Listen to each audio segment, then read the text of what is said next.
रास्ते में वो रुके हुए थे तो ट्रक ने संतुलन खो करके या जिस कारण से एक बोलेरो में टक्कर मारी। बोलेरो ने ला करके सीधे वहां पर जो खड़े थे भीतर, दुकान के भीतर, ढाबा के भीतर ला करके पुलिस को घायल किया। प्रतिष्ठान के लवर करने वाले लोगों को ही पता नहीं रहता, इतनी सी जानकारी नहीं है। तो वीडियो दिखा रहे कहाँ गए अस्पताल, अस्पतालवा जब रहता तो रेफर होकर पीएमसीएच क्यों आता, ये जानकारी नहीं है क्या आपको?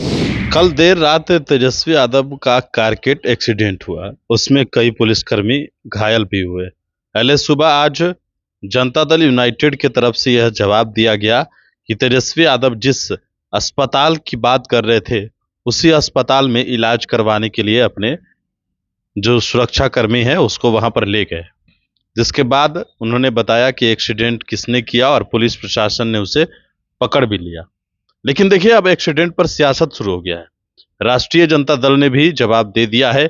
जिस प्रकार से जेडीयू ने कहा कि तेजस्वी यादव जिस पर आरोप लगा रहे थे, जिस अस्पताल की बात कर रहे थे, उसी अस्पताल में घूमते हुए नजर आ रहे हैं, और जिस लॉ एंड ऑर्डर की बात कर रहे हैं तो उसी पुलिस प्रशासन ने जो है उन्हें पकड़ा। साथ ही यह कहा कि अपने सुरक्षा कर्मियों को सड़कों पर रखे थे। जिसके बाद अब राष्ट्रीय जनता दल ने बयान दिया, कहा कि जिस अज्ञानी को इतना भी नहीं पता कि अगर किसी का एक्सीडेंट होता है तो प्रथम दृष्टया में उसे सरकारी अस्पताल में ले जाया जाता है, क्योंकि वहां पर जो है केस बनता है और इस तरीके की बातें होती है। लेकिन अज्ञानी को यह भी नहीं पता, और जो बातें कर रहे हैं कि रोड पर तो जिस तरीके से बोलेरो ने टक्कर मारा वो सीधे ढाबे के अंदर तक गया है।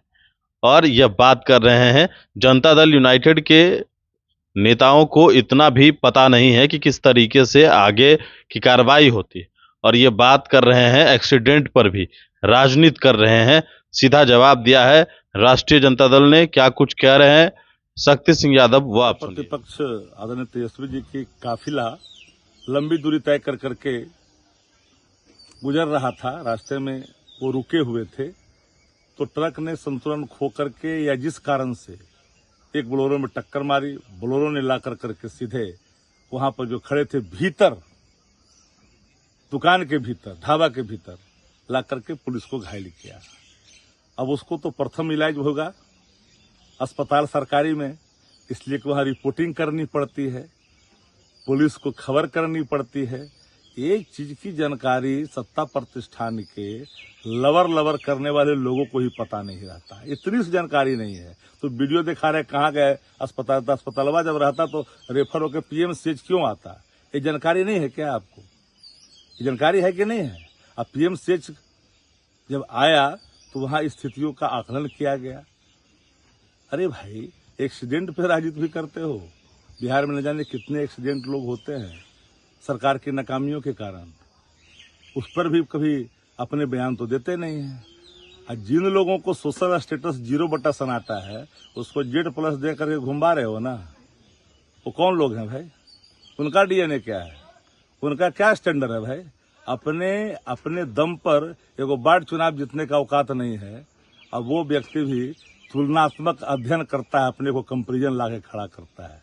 अरे कम से कम राजनीतिक शुचिता का ख्याल होना चाहिए। विपक्ष पर प्रहार करने के पहले नैतिक भाव होना चाहिए। जिनके पास नैतिकता नहीं है वो कुछ भी आंख मूंद कर किसी पर प्रतिक्रिया दो। ही हाल अपनी जनता दल यू के नेताओं का, चूंकि बिहार के मुख्यमंत्री अचेत है, मानसिक रूप से अस्वस्थ है, अब सब अस्वस्थ हो चुका है, ज्ञानी हो चुका है।